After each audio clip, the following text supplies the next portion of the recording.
Plusieurs décennies après l'indépendance, Patrice Emery Lumumba et Mzee Laurent Désiré Kabila demeurent des figures majeures de l'histoire congolaise. Quel sens leur héritage a-t-il aujourd'hui pour la jeunesse? Nous recevons Madame Marie-Louise Moussengamafo, directrice provinciale de la fonction publique, dans cette interview exclusive. Bonjour Madame. Bonjour Madame. Bonne année. Merci, pareillement à vous. Merci. Madame Marie-Louise, qui représente aujourd'hui l'héritage de Patrice Emery Lumumba pour la jeunesse congolaise? Pour la jeunesse congolaise aujourd'hui, nous avons deux grands héros. Ils ont été jeunes comme cette jeunesse que nous avons aujourd'hui. Ils se sont lancés dans la politique. À l'époque, ce n'était pas le modèle de politique que nous avons aujourd'hui. C'était une politique à l'époque de la colonisation. Et puis au temps de l'indépendance, où toutes les réalités ne sont pas celles que nous avons aujourd'hui. Ils se sont battus, pas pour leur cause, mais pour la cause commune, c'est-à-dire la cause de notre nation. Ils ne se sont pas battus pour eux. C'est ainsi qu'aujourd'hui, ils sont au rang des héros parce qu'ils ont donné de leur vie et leur sang a coulé pour cette nation.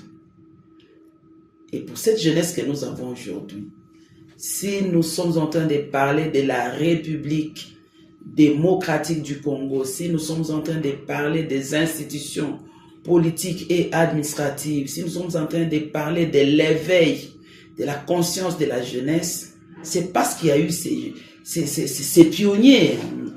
Ils sont héros bien sûr, mais ce sont des pionniers des premières heures à l'indépendance de la République démocratique du Congo, chacun dans son axe. Et c'est cette jeunesse aujourd'hui qui doit prendre un relais tout en se référant à ce qu'ils ont fait. Voilà, en quoi le combat de Mzee Laurent Désiré Kabila peut-il encore inspirer la jeunesse? Et comme je le disais, ce sont des pionniers. Ils ont commencé à une époque où c'était difficile parfois de se rebeller, disons, de se mettre à l'écart. Nous étions à la colonisation, il y a eu l'indépendance, il y a eu tous ces mouvements qui ont fait qu'il y ait en 1965 la prise du pouvoir par l'armée. Et Mzee s'est démarqué des autres, disons. Mzee était avec Moulele. Et de là, ils ne se sont pas entendus. Comme Moulele est décédé, Mzee est parti en exil, disons. Il s'est retiré. Mais il ne s'est pas retiré pour se cacher, il s'est retiré pour continuer sa lutte jusqu'au jour, après de longues années, ce n'était pas l'histoire d'un jour, après de longues années, il est rentré pour faire partie, c'est lui qui avait pris militairement le pouvoir. Donc c'était un cercle vicieux, comme nous pouvons dire. Et Mzee est resté pas pour très longtemps, et suite à ses prises de position, suite à son nationalisme, il a dû verser son sang pour qu'aujourd'hui, nous puissions continuer, parce que les 32 ans que nous avions connus, c'était 32 ans de la dictature, mais ces 32 ans font partie de notre histoire politique. Madame Marie-Louise, la jeunesse connaît-elle réellement ces figures? Oui, la jeunesse les connaît. Ou surtout leurs images symboliques? Oui, la jeunesse les connaît parce qu'ils sont dans l'histoire.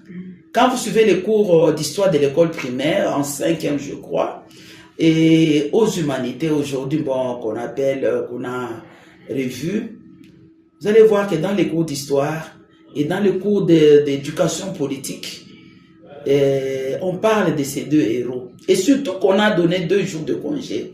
On a célébré, on les a iconisés, excusez-moi les termes que je vais prendre, comme héros. C'est-à-dire, les 2 jours de congé que nous avons au mois de janvier, la jeunesse est obligée, j'ai insisté sur ça, de connaître et d'approfondir sur la connaissance de ces 2 héros. Leurs idéaux de souveraineté sont-ils encore d'actualité? Voilà.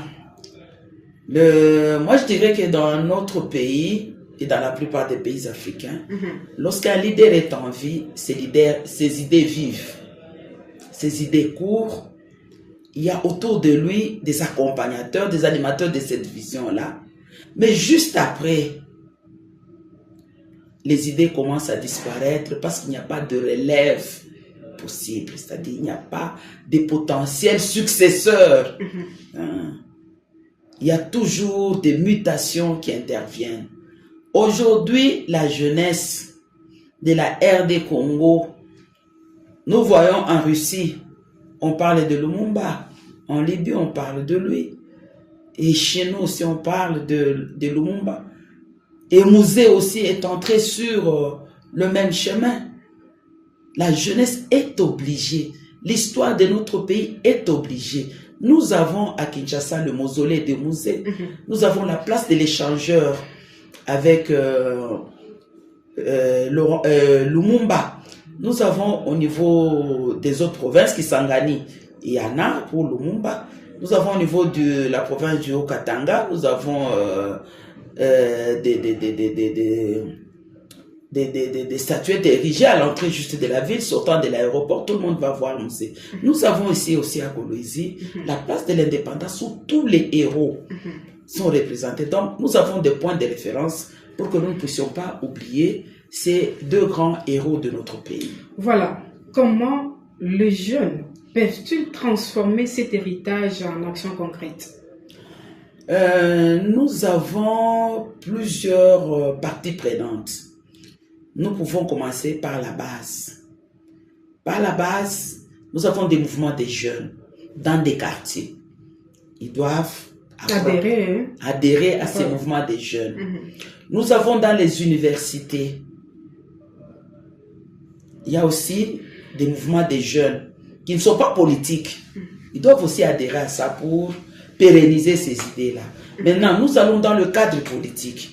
Il y a des partis politiques avec des ligues de la jeunesse ou bien des ligues des jeunes.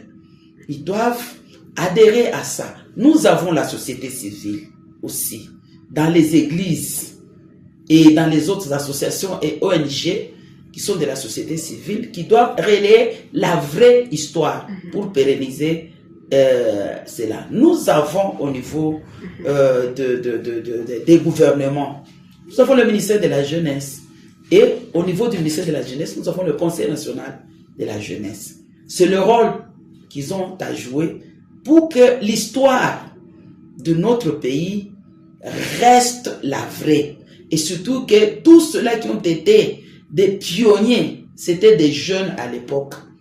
Ce sont des jeunes aujourd'hui encore qui sont là, dans les ministères de la jeunesse, dans le Conseil national de la jeunesse.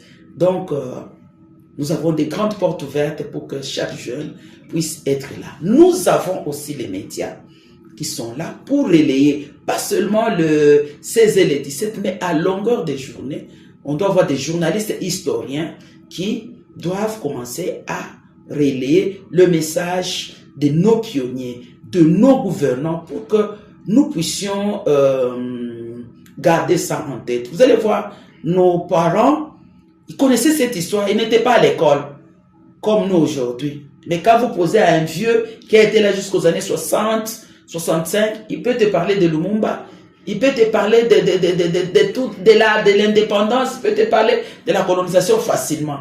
Parce qu'il y avait des médias de relais, il y avait des mouvements de relais qui le faisaient à tout moment pour eux. Voilà, Madame Marie-Louise, adressez-vous à la jeunesse congolaise en général et en particulier à la jeunesse lolabèse. À toute la jeunesse, aujourd'hui, nous sommes en train de commémorer nos deux héros, Lumumba et Musée Laurent Désiré Kabila.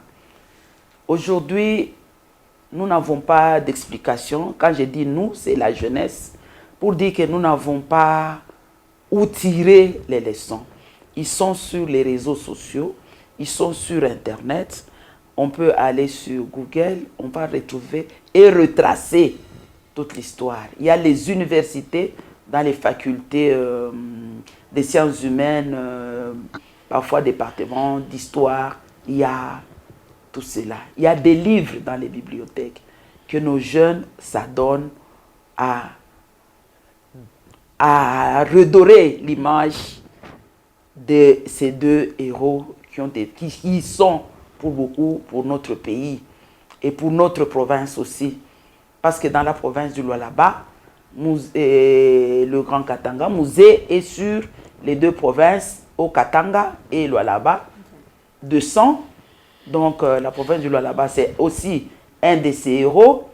Pour Lumumba, le Grand Katanga à l'époque a une grande histoire avec Lumumba, parce que Lumumba même est venu mourir et a été tué au niveau du Grand Katanga à l'époque. Donc la jeunesse aujourd'hui doit faire des grandes recherches, doit travailler autour, doit faire des mouvements autour pour que Lumumba soit connu. Et la jeunesse aujourd'hui doit continuer aussi de le faire pour Musée. Parce que lorsque l'État donne 2 jours de congé, par exemple, donne même une journée de congé chômé, payé, c'est-à-dire l'État s'est investi. Donc, nous aussi, nous devons accompagner notre État. Parce que ces héros-là font partie de l'histoire de notre pays. Pour la province du Lualaba, je sais qu'il y a le Conseil provincial de la jeunesse. Il y a des conseils municipaux ou urbains de la jeunesse. Il y a des mouvements de jeunesse dans les partis politiques, dans les églises, ainsi de suite. Les jeunes doivent chercher à apprendre et à faire de ces 2 héros leur histoire ou bien leurs idoles patriotiques et nationalistes, parce qu'ils se sont battus pour notre patrie et pour notre nation. Parce qu'ils ne voulaient pas que notre nation vire vers le désordre. Ils voulaient l'unité, ils voulaient la gestion de notre pays entre les mains des fils majeurs du pays. Donc la jeune aujourd'hui, la jeunesse plutôt aujourd'hui, doit, j'insiste, doit, quand on dit doit, c'est une obligation, doit apprendre et doit pérenniser par leurs actes, leurs activités, les actions de nos 2 héros et surtout Musée Laurent Désiré Kabila aussi pour la province du Lualaba, parce qu'il fait partie biologique de la province du Lualaba. Voilà. Merci beaucoup, Madame Marie-Louise, d'avoir répondu à notre invitation. Merci, Madame. Cette interview rappelle que l'histoire n'est pas seulement un héritage, mais aussi un levier pour penser et bâtir l'avenir de la jeunesse congolaise. Merci.